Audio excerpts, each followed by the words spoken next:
Collective life study is the psychology of social development.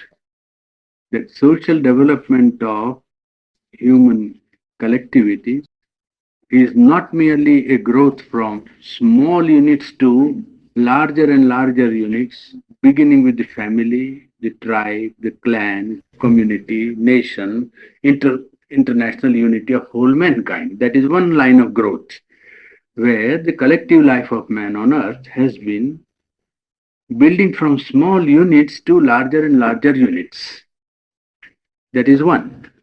And the largest unit now is almost inside mankind. The international situation has so worked that nations cannot retain their sovereignty for long, and unity of mankind has become almost imperative necessity. So, largest unit of collective life of man on earth is already, as you might say, in the offing. But another line of growth simultaneously also has taken place with this growth of collective life, and the units of collective life have been enlarging.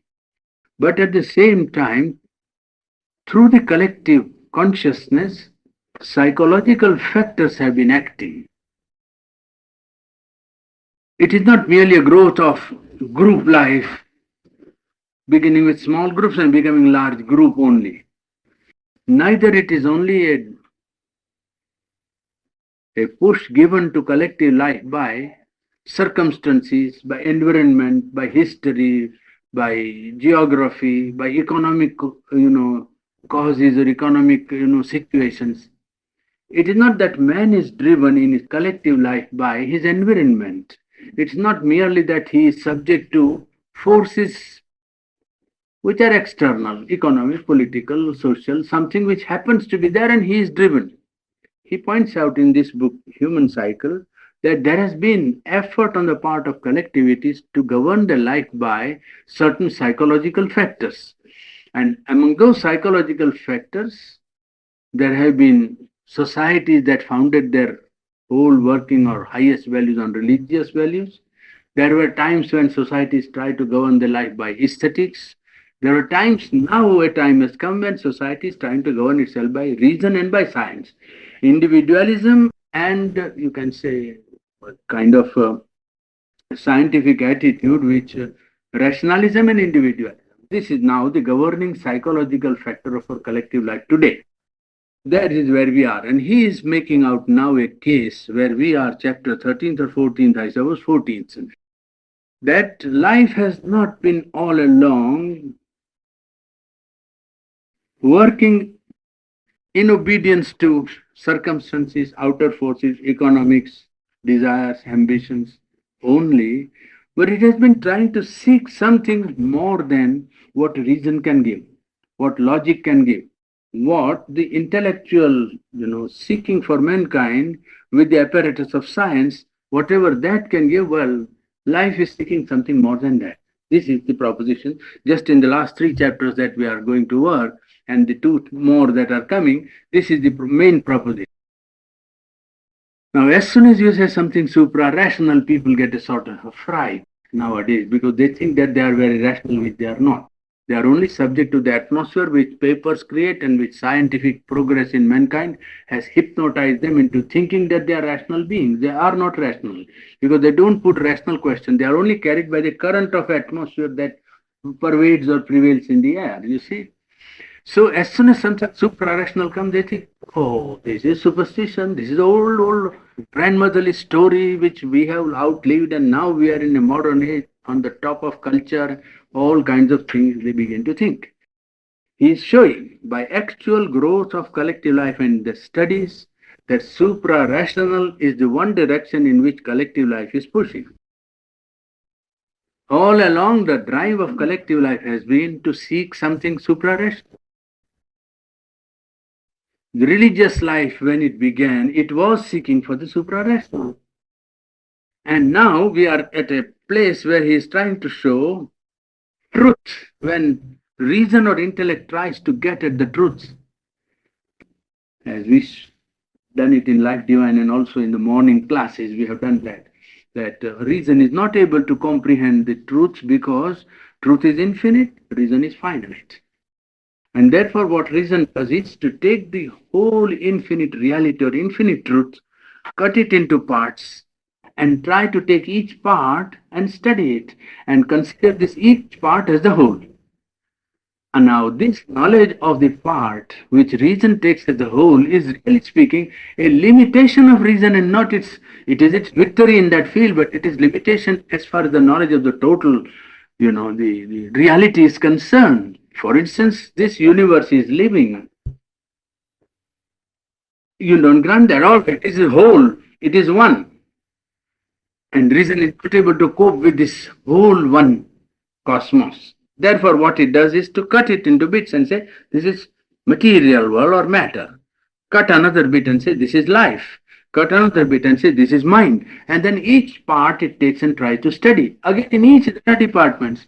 When it says matter, it's not one matter, it becomes whole field of infinity again, because matter also reveals out it is not inorganic, it is not organic, it is all kinds of things again. When you come to life, it is still more complex. When you come to mind, it's much more complex. So each department of cosmic reality which reason tackles, she is compelled to tackle and take it in part. And because it takes it in part, well, its knowledge is partial. It cannot be of the whole one. And then whatever knowledge it acquires is limited.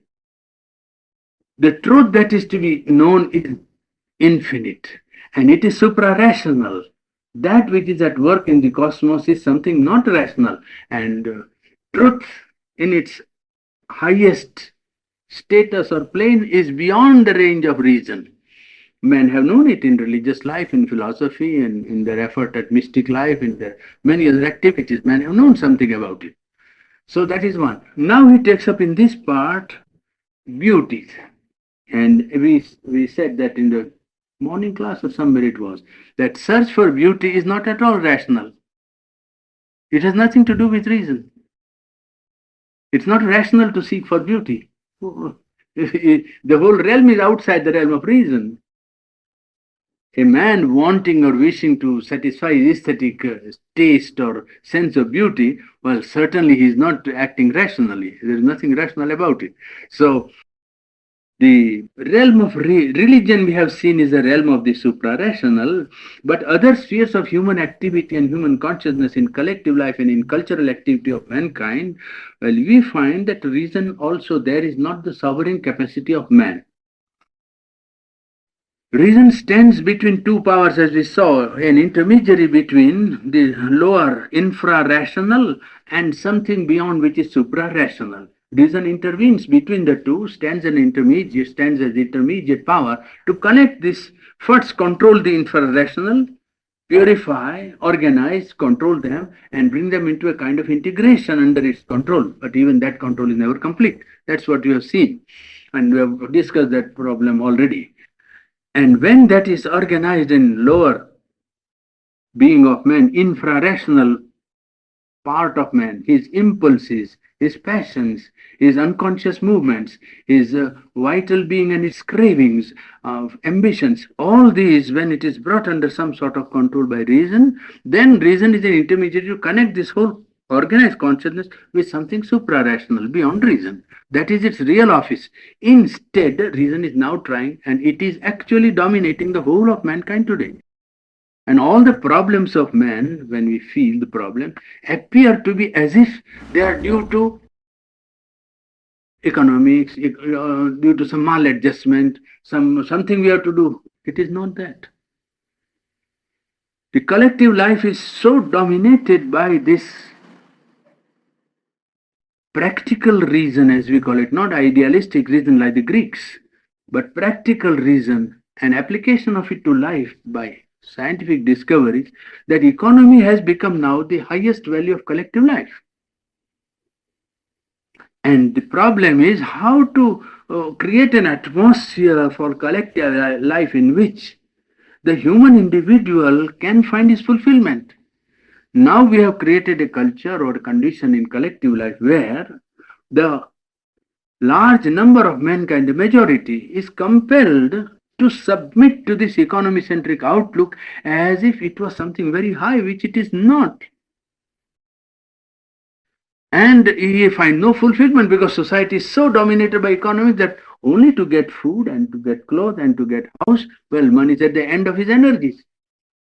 And we say, what a wonderful culture we have created. We think we are at the top of culture. It has nothing to do. It's like the animals grazing in the field. They graze and they take rest and they have a house. What more has man done? Yes, he has organized himself. That is good. So have the bees. What's the meaning of saying that we have organized? I mean, it is good. I don't say it is not necessary. It is necessary. But to have organized means as if you are reach the top of culture. Not at all. You have to go to radical values of culture, human consciousness and human being. In what consists this fulfillment? That is the problem. And then you will see that this is quite wrong. This value has to be graded down. It has to find its proper place. We do not say that economic organization is not necessary in life today. It is indispensable. International life is so complex today, and the exchange on economic level that is taking place on a colossal scale that never happened in history before, so that without organization we cannot go on. But to put that as if that was something so big for humanity, for collective life, always to look up to, is something which you are wronging the whole human spirit, the greatness and grandeur of human spirit. And not only we are crushing down 80 to 85% of human material. Under the way it is economic centric outlook, 80% to 85% of people are not even finding a chance to know what they are doing, why they are here, why they are moving, why do they earn, what do they go for earning, why do they earn at all. They never put this question. There is no time. They have not even the time to stand and say, all right, why do I want to run at 7 in the morning and come back at 8 in the night tired, and what is all this? Why am I doing it? He has no time to put this question even to himself. Such a machine has been created, you see. And this economy-centric outlook leads to such a mechanical, round that the consciousness of man, which is really the the thing to tackle, well, is left untouched, absolutely untouched. As if man doesn't matter, only running of life round and round some machine or economic value is most important. And human material must go round, whether it is ground down, it doesn't matter. And this seeking for beauty, he is pointing out in arts, poetry, painting, sculpture, architecture. Well, this seeking is, in man, it is the highest, intensest expression. It is one faculty in man which can reach at its highest. If you say a perfect individual or a perfect collective life, you always have the idea that it must have some element of beauty in it. You can't conceive a perfect individual without some sense of aesthetics about him. Or a perfect collective life, a community or group life in which there is no sense of aesthetics or beauty. And that is not a rational thing. He is pointing out here in this chapter that perfect individual and perfect collectivity, well, takes for granted in our mind a conception of beauty. But seeking for beauty is not at all rational. It is some kind of an instinct, something which instinctively seeks aesthetic satisfaction and seeks capacity, satisfaction of creative power in man. You can say at the most that reason can come in to correct and to enlighten the taste of man to some extent. If the taste is vulgar or, primitive, reason can come and enlighten the taste or refine it to some extent. It can take up this instinct for beauty, and when it is infra-rational, the reason can come in and correct it. But the most powerful creations of beauty are always surpassed. Reason is always surpassed in the greatest creations of beauty. Wherever you see in any field of cultural activity, poetry, painting, sculpture or art, you will see that it has gone beyond the limit of rationality. It is beyond reason. Then otherwise it is not high creation. I gave this instance to this boy. I suppose was it not at the art lecture, I think. I gave them one instance how the expression in art not only goes beyond reason but flouts the evidence of the sense. Our sense says this is a stone or a Grecian urn, and kids take it up and say it's not Grecian urn at all, it is eternity. He takes up a Grecian or nothing else, and on which there is a, Grecian is painted, a fine scene is there, and so on, shepherd and something there on the, and he says, this you think is a piece of earth, Grecian earth, it's not, it's eternity. History is fixed up there, he says. Now, you see, now he is actually taking a piece of earth, and by artistic alchemy, he is turning into a piece of eternity. Now, the same is done in Shelley's Skylark. I gave you that line, you remember? When poet is addressing the skylark in his poem, Shelley, he says, "Hail to thee, blithe spirit, bird thou never wert." He is addressing a skylark. He is addressing a skylark and he says, "Bird thou never wert." Not only you are not a bird, you never were a bird. That is art. It goes not only beyond reason but beyond sense evidence. What I want to point out to you is that when you talk about something suprarational, people today, because so much dominated by this, practical outlook of this so-called science, which thinks that it is the almighty and so on, it is not at all that. But the people are under its domination and think, oh, suprarational is superstition. They don't know that every minute they are going about in the suprarational. They don't realize how much suprarational is about them. Well, in all their arts, you see, this is flouting the evidence of the sense. Now, he says that it is not rational. Reason may come to correct, but creation of beauty does not fall in the sphere of reason at all. Supra-physical influx, light or power. Power of vision, power of inspiration is necessary to give you the highest creation and not rationality. Well, you can, he says, do something with your intellect. That is not creation but construction. Make a bridge, yes, golden bridge.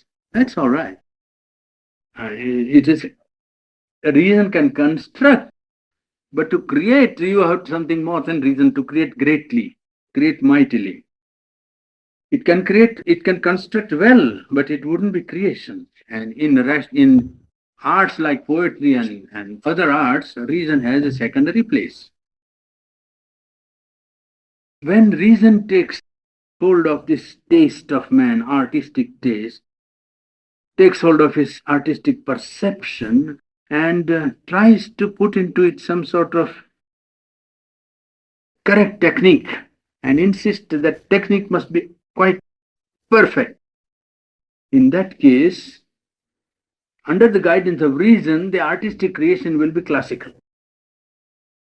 Classical in the sense of, you can say that the spirit of classical creation or classical art brings out the universal and subordinates the individual expression to its universal, appeal.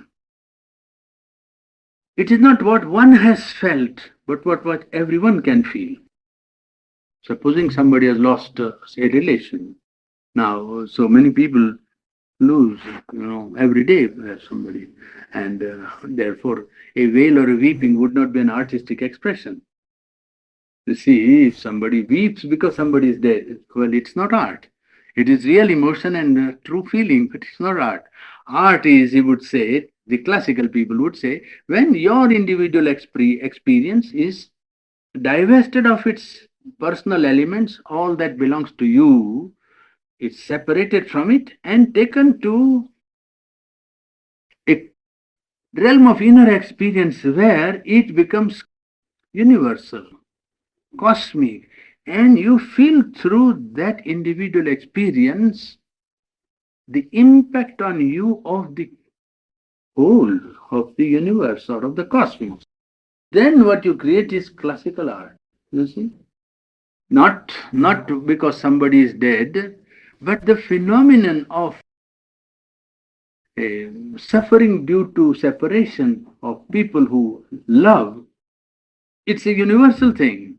And when the individual has got the impact of an event or an incident, he has to allow his own individual excessive reactions to wear up and to take what is of the cosmic import, so to significance, into his inner consciousness and give it an expression which will be available to everyone. So that a song of sorrow today Homer's Iliad for the matter of that. You take one which is very simple.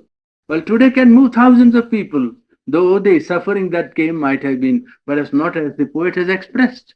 But poet has taken this incident and turned it into a cosmic or universal experience and given it a classical well form.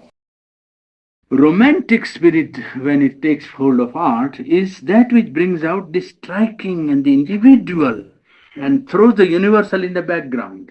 That would give you the romantic spirit.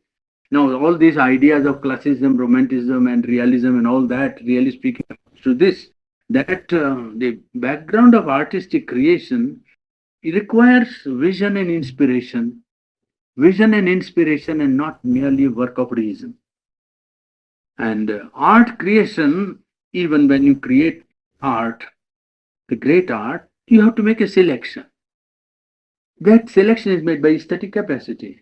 You take two people to make a landscape and you will see the difference immediately. The selective faculty has to be at work. You can't, two people will not, then it will photograph.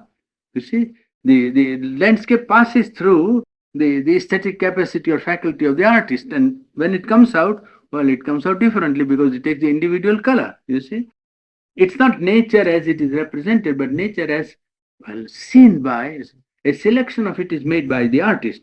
It requires selection and rejection of things which are unimportant and faithfulness to what is perceived, to a harmony, to a sense of beauty. Relation of form to the idea also. Whatever form is given, well, one has to see that that which is behind the form also is faithfully represented. A part of vision, inseparable from the act of creation. The whole artistic creation is inseparable from the total vision. It is not separate and arrived at by discrimination or by reason coming in and dictating what must be selected and what must be rejected. It comes as a whole, indivisible, part of one total vision. In both the creation and appreciation of art, therefore, reason has to play a part which is secondary. And intellect cannot claim, well, eminence or superiority there, or cannot be the dictator. And because if you bring in an intellect, it will try to analyze. That is what they are all doing very often nowadays, because in the modern art, intellect has taken precedence over this intuitive capacity, because man is searching for a subjectivity, and in searching for the subjectivity, he is being moved by the current dominance of reason, and so he wants to get at the subjectivity and tries to go in, and he says, well, my subjectivity may be subconscious, why not? My subjectivity is something elemental. My subjectivity may be something which may carry me to the animal level, why not? Well, he is completely entitled in one sense. The only question is whether the creation is artistic, or the form is that which has the immortality of true art or great art. Well, that time alone will decide. There is no hurry about these problems. You see, one needn't to criticize too strongly or say one shouldn't. Human spirit may be left free to make experiment, find out for itself what is the right thing. But here he is pointing out that if you bring in intellect, it will try to analyze. And beauty or aesthetics not analyzable. You take beauty, you can't analyze it. There is either it is there or it's not there. You can say something, but it's a rough account of the matter. It's not knowledge of it, you know. It's if you take beauty and say in what consists beauty? Oh, then you say, oh, things must be, the parts must be related to the whole harmoniously. All right. And then as I put some meeting that machine's part may be harmoniously set. Would you call it beauty? The parts of the machine are, you see, set.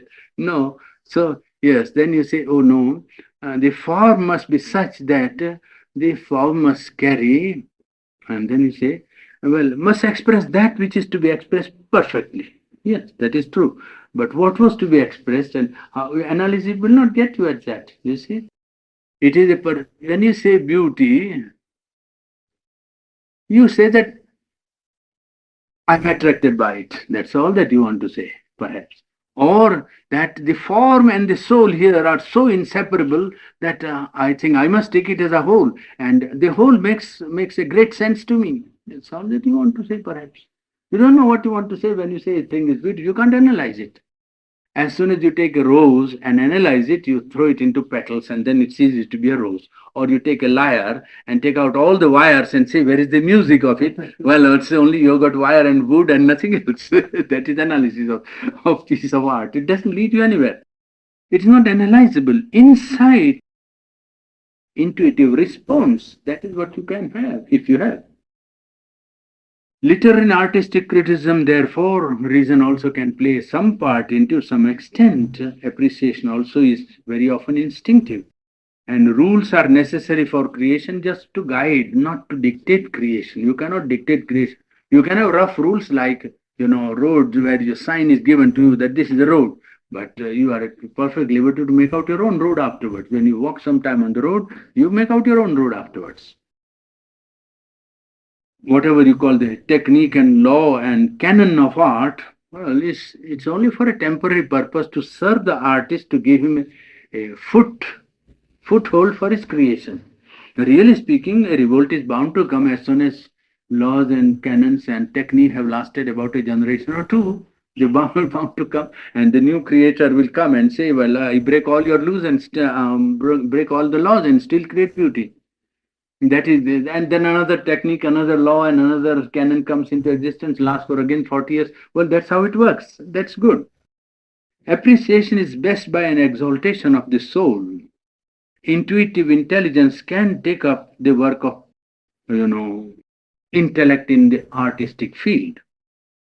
Reason helps at the most to purify the aesthetic impulse in man and his instinct, but it does not give the highest satisfaction.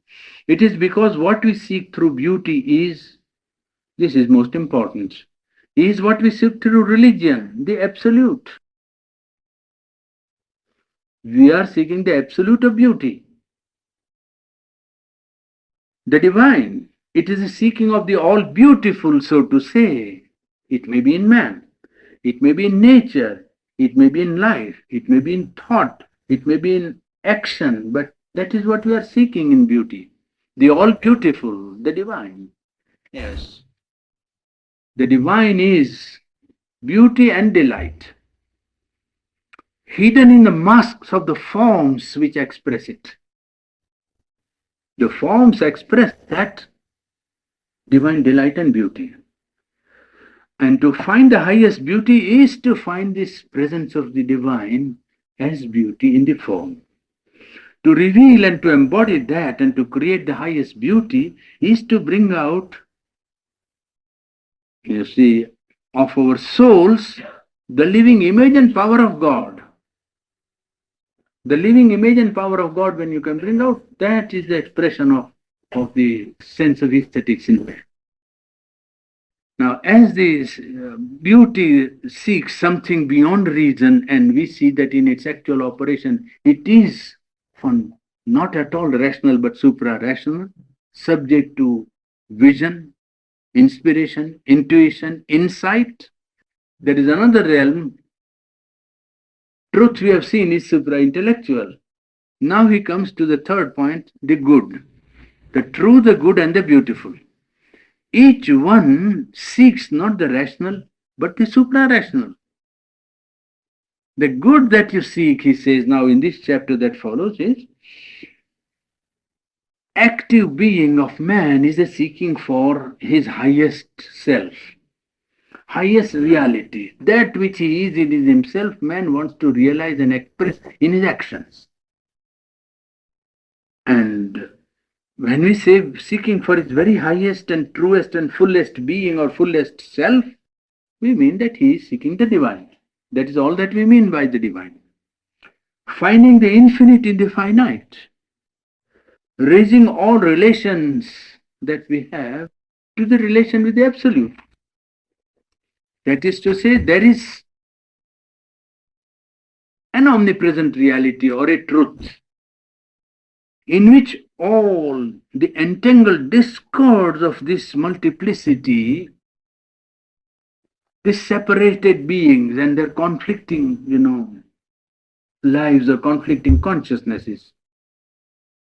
They are intertwining, colliding, tendencies, forces, interests, instincts, impulses, different aspect of this multiplicity that is life, collectivity. We want to know that the unity, the one omnipresent reality in which all is unified and harmonized. That is what we are seeking in life, really speaking. Life is a seeking for harmony. In fact, he began his life divine by saying, all problems of life are problems of harmony. In the sense that there is a perception of disharmony and there is a feeling, you know, instinctive feeling that there must be harmony discoverable. That's otherwise, if that instinct was not there, you could be satisfied with disharmony. After all, you say, oh, struggle for existence is the law. They said for some years, 30, 40 years it lasted. And the human intellect of Europe, with it also. And tried to justify the war, the First World War. Von Bernhard, he wrote a book, War, a Biological Necessity. That was one book written by one German general before the First World War, you see. Because struggle for existence is the law of nature. Then man is in nature, therefore struggle for existence is his law. Now that reduces first to the stock, stones, and the vegetable kingdom and the animals. Well, if man is satisfied to be classed with the animals, it's all right. But he always claims that he's superior. Unfortunately, he always thinks that he's not an animal, he is far superior to the animal kingdom. But he wanted to act according to the law of the animal kingdom. Struggle for existence. It's not the only law, yes, the struggle is there. And then if you take that as a whole law, then you can justify any massacre afterwards. Because in the struggle, the best must survive. And to prove that you are the best, well, you alone must survive. The other fellow must go to the wall, isn't it? Otherwise, he will be best otherwise, you see. So you're not to allow somebody. That's what actually Hitler wanted to do. He said, this is the best nation. And in the interest of mankind, it must not only survive, conquer, and dictate to everyone what they must be like, because we are the people who are fit. Well, that is what survival of the fittest drives man to ultimately, if it is applied, partially, with a partial truth applied as if it was a whole, it leads to this difficulty. Now, here he says that there is a unity in omnipresent reality, in which all this entangled expression of discords in collective life, all the multiplicity, which we call life, in which there are so many elements that variance, separation, conflict, differences, and so on, find their unity in their diversity. Not unity by crushing the diversity, remember, because variation is the law of that one. Variation is the law of that omnipresent reality. Omnipresent reality is not wedded to a uniform or unitarian unity in the sense that all differences must be, steamrollered. No, all differences have to be justified in the sense of realizing their own truths. And if all variations find out their own, live according to the truth, there will be perfect harmony. That is a claim of people who believe in this perfection of individual and collective life, is that there is a truth in which if the individual and the collectivity learn to live and express that in life, there will be perfect harmony.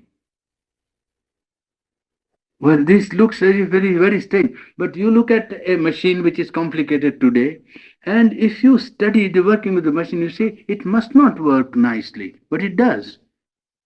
The way in which they bring out designs and color patterns and printing, calico printing on cloth today, staggering how the machine can be made to do that, and how the all kinds of the apparatus that are at work are working in perfect harmony. Absolutely, one thing delivers over mechanically, takes it over, another takes it over, third, fourth, fifth, like that. At the end of it, the whole thing goes out.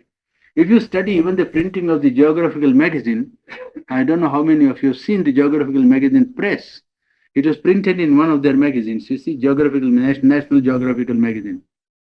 It is put at one end, and at other end it comes out folded and everything finished, bound and bound. 2.5 million copies.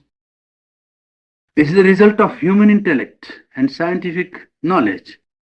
Now we are dealing with a psychological problem and a truth, an omnipresent reality in which all can find that perfect harmony in their varied expression.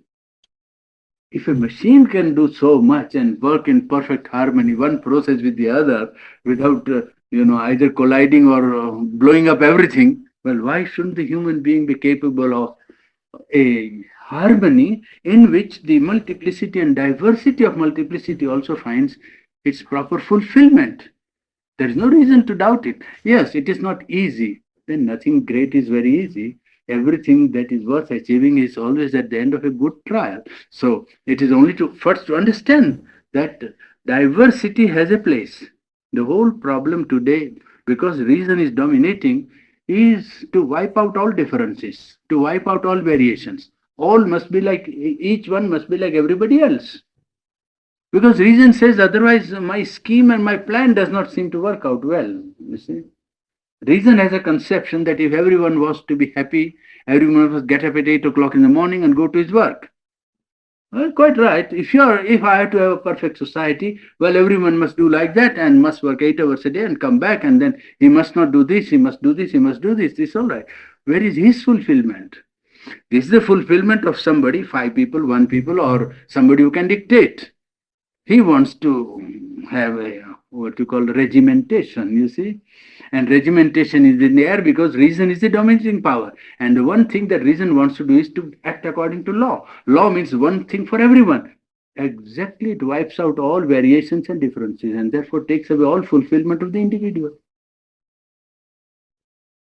That is one reason why reason cannot be and should not be allowed to be the one dominating factor in individual or collective life as a last thing. It can guide, yes. When you are in for rational, reason can be taken as a guide, but to put it as if it was the one thing that could govern life would be to reduce life to a condition in which there would be no element of fulfillment left.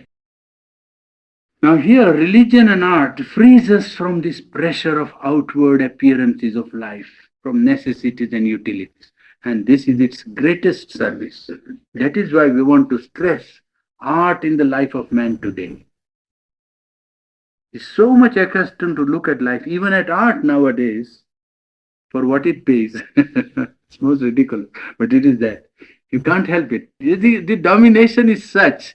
You can't get out of this tentacle of the octopus. You see, it is now art is really meant to release this man from the pressure of necessity, cramping needs of the body, and the grinding wheel of life. It is art that releases for the first time and makes man feel that the world is not to be looked at from the glass of need and necessity, from desire and ambition, but you can look at it freely as it is. And when you look at it as it is, you see, it is beautiful.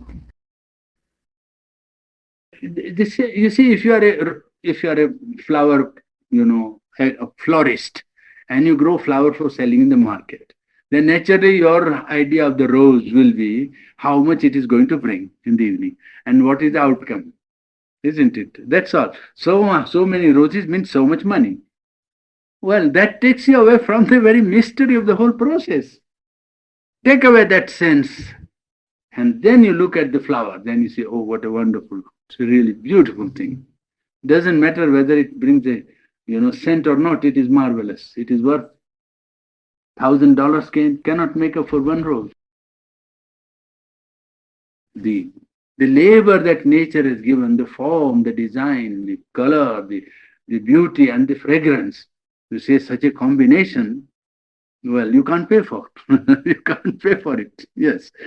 You see, that is how it frees the human consciousness from this pressure of need, necessity, and utility. Makes see the world freely.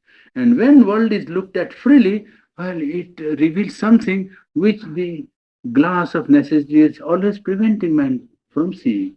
And it first of all gives a man leisure. And that is what modern time takes away. And I argued this in London when I was there 55, you see. I said, I am coming from a poor country. And I can't give you anything because we are in not industrially advanced. We are trying to advance. You kept us back. I told the British people. So I tell you kept us back for 150 years. So we are also idle. I must say that you could have made a little more progress, but you did prevent. You know that we couldn't make a boiler under the British law. You couldn't manufacture a boiler in India. In wartime, Tata actually volunteered to take up preparing the air engines. No, not allowed. Even the railway engines were not allowed to be manufactured in India because they had to sell there. That's all right. Well, it's all this is no grievance. Point is that I told them we are from poor country, and so you don't expect any return from me. But we owe a great debt of culture to you because the impact of European culture through England was responsible for awakening our national spirit, our literature, our arts, our poetry. All fields of life got some life. Well, because we are not yet completely dead, fortunately. So we reacted well, and the reaction was that we went in for a new creation, but it was due to your impact. So we owe you debt of culture to you. Ideas of freedom, democracy, individual liberty, reason, rationalism, sacredness of the individual, many things we learned. And I mean, we had them, but to get them like that from a living culture is something very fine and very great. So I said, that's why I come. And I have come to pay the debt back. That we have something which you can take if you like. I can't force it on you. I'm coming from a poor country, so I can't bring a bag of money to you, but I bring something. And we have something which you haven't got. Two things we have. One thing, we have leisure. We have leisure you haven't got. So get it from us if you can. You borrow leisure, yes. There was a friend of ours who said, oh, I want to talk to you, but when will you be next time? I said, yes, tomorrow. Oh, but I said, all right, but then what? Oh, but you see, 1 month and then Saturday I have to go. I have an appointment, and then somebody has to see, and then will it be after 40 days? All right, I said, if I'm here, certainly 40 days, 45 days, I'll be here. I have no idea. It's all right. It's your business. Well, so I said, we have leisure. If I am interested, I say, I put up everything and said, yes, come along now. What is the matter? We sit down and talk 1 hour, 2 hours. You don't mind. This may be not very wonderful, but it is quite something very human and good. So get some leisure from us. And second thing we have is some great personalities who never think about India and for India. They always think for the world. If you have a Tagore, he always thinks of, well, not about India, but about the world. Or if there is a Gandhi, he thinks about the world. Or if there is Sri Aurobindo, he thinks about the whole humanity. He thinks how to make man realize his divinity. They never think about themselves or the country and little bit. They always think that vast, vast. And this is something which you can take from us because these people have worked for you also. What they have given is equally your right to take because they have always thought for humanity. So try to take what they have to give. And I have come to explain their contribution to human culture. If you want to understand, I am here. And I want to tell you that this culture you have created is very mechanical. And it is crushing the human material. And they were quite, people of intellectual status, some of the university people. They had to admit the contention of cultural basis which I gave, that it was true. They couldn't say no to it. I said, this is like a machine, 24 hours working. I don't object to 24 hours working, but it is grinding the human material. How are you going to save? Make and run it for 25 hours, but save his soul out of it. Well, they couldn't do. Now, he is telling here that leisure, that came out of leisure. It turns away from the transient to the eternal. What we are busy with. This must be done, that must be done, that must be done, that must be done. And at the end of it, you say, us, after that what? You have done everything, and then what? Then you say, oh, we must get away from the transient to the eternal. When you get away from everything and in leisure, then you say, now The whole time is at our disposal, whole eternity. It immediately connects you from this pressing evanescence with eternity. Immediately you are widened out.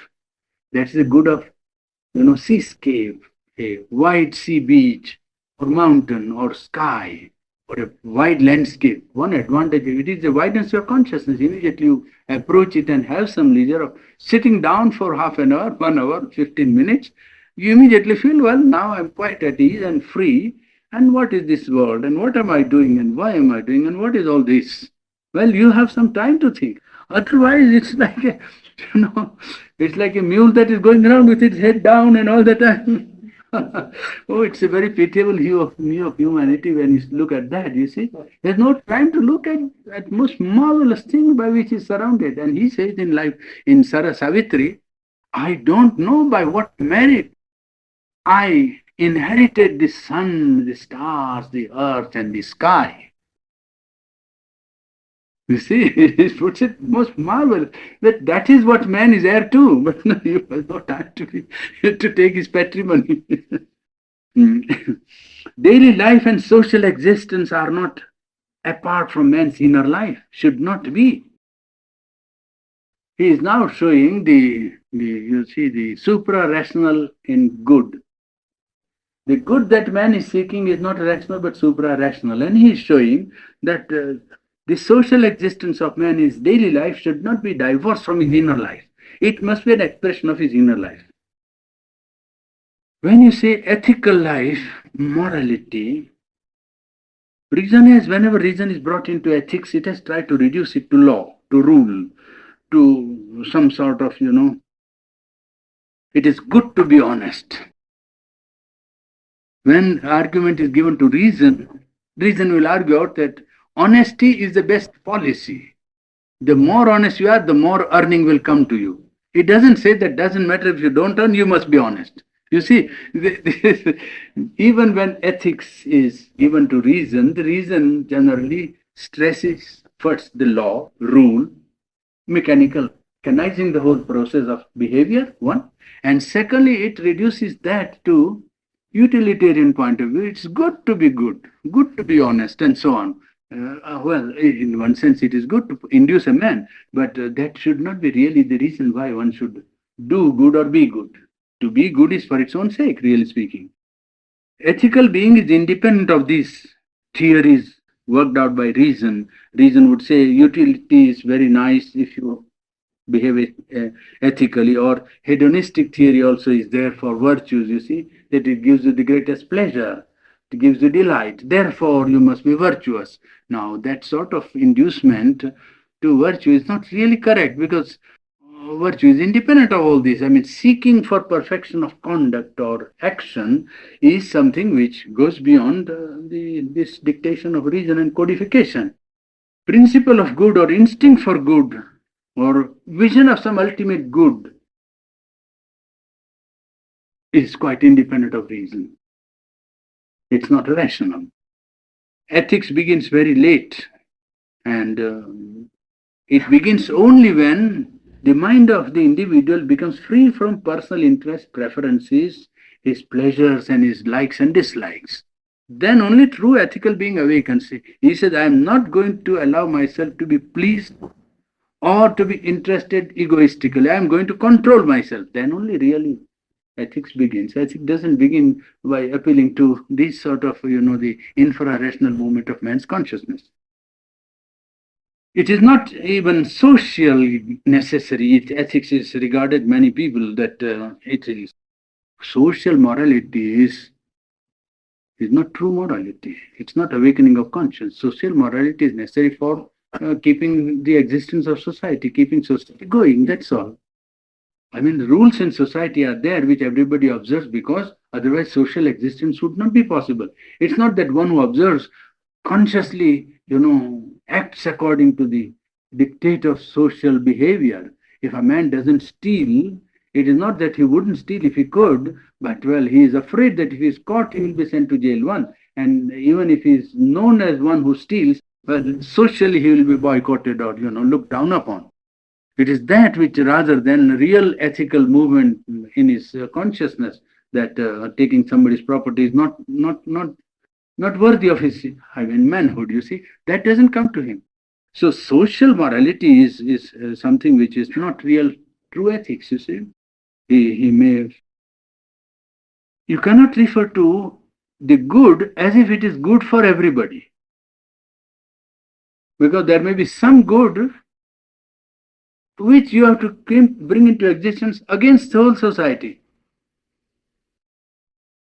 There are people who appeal that you must behave, your conduct or behavior or action must be good because it is good of the majority or good of larger number of people. But you might have to do that good which might make you fight with the majority. In India, for instance, there is untouchability.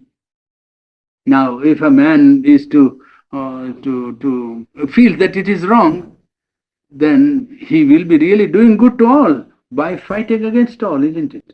So that perception of good is not necessarily immediately the good of the collectivity. It may be ultimate good of the collectivity if the individual succeeds in fighting out successfully against the odds, I mean against the collective in social pressure. It may have to fight with society the sense of good in man. And the deepest sense of good in man springs from the divine in him. Man's conscience is a creation of his evolving nature. It's not a creation of social pressure or social rules or social ethics. There is something constant in man. And when nature begins, it is infra-rational in the beginning. And at the end, it goes beyond reason and becomes supra-rational and supra-ethical also. Ethics begins when the infra-rational stage of man is dominant, and by appealing to reason, the instinct of good gets developed. He feels the necessity of the right. He feels that necessity of a law, but doesn't know why this law is pressing from within. This is called in modern language a value. Some people call it value. Value is the rising of an instinctive perception of what is proper or good in the consciousness of man. And not only it is merely a concept or an idea, but it has a dictative force. Value is something which you don't merely hold as a principle, then it's not value. Then it's only intellectual belief. You can say principle in which you have faith or belief. But a value is that which dictates behavior. It rises in you with this imperative ought. It simply says, you must not, or you must. And something in you says, I must obey it. There is no outside agency. There is nobody from outside coming and telling you anything. But the individual has within him a center, the origin of which he doesn't know. He doesn't know always that it is the divine center or anything, nothing. But a voice can arise if the individual is developed, if he is sensitive, if he is, say, if he has outlived the infra-rational stage and gone beyond his, impulses and instincts and, crude desires. When he has outgrown that, then he has a conscience which is developed. And that conscience comes out with a sort of a dictation, with a voice which is imperative. And this imperative voice is really the value. Value is that which you cannot oppose. When it arises, you say no. You may have full liberty to do what you want to do, but something in you says you cannot do and you wouldn't be able to do it. Well, that is the value. Here he refers to that origin, that it's a creation of this value begins with infra-rationality, but it is attained securely in the supra-rational. When you are in contact with the supra-rational, then what you behave will be perfect in the sense that it will come from above, like a action which is dictated by inspiration, by an inner guidance, an inner discrimination which gives you what ought to be done and what ought not to be done. The value of action, I'm quoting his sentence, the value of action lies not so much in the apparent nature and in its outward result as in the help which it renders towards the growth of the divine within us. It is possible to relate our inner being to an eternal and absolute good. One can connect himself with eternal and absolute good. Ethics is not merely an account of good and evil and balancing between the two. No. Ethics is not merely to find out the distinction between good and evil and follow always the good. No. It is to go beyond the distinction of good and evil to an eternal good. Reference to which will always give you that which must be done. Kartavyam karma, as they say in Sanskrit, that which must be done.